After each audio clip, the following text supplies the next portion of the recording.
وش ذا الحكي وذاك الحكي، لفظة يرددها بذيء الألفاظ، واللي حكى أهروج ما تنحكي، فهو إخبار عن نفسه الجواظي.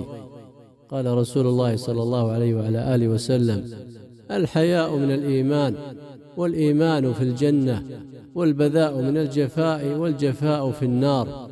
قال علي بن أبي طالب رضي الله عنه: خالط المؤمن بقلبك، وخالط الفاجر بخلقك. قال بعض الحكماء: ما استب رجلان إلا غلب ألأمهما. قال الزبرقان: خصلتان كبيرتان في امرئ السوء، شدة السب وكثرة اللطام. كان يقال: الغالب في الشر مغلوب. شتم رجل أبا ذر فقال له: يا هذا، لا تغرقن في شتمنا، ودع للصلح موضعا، فإنا لا نكافئ من عصى الله فينا بأكثر من أن نطيع الله فيه.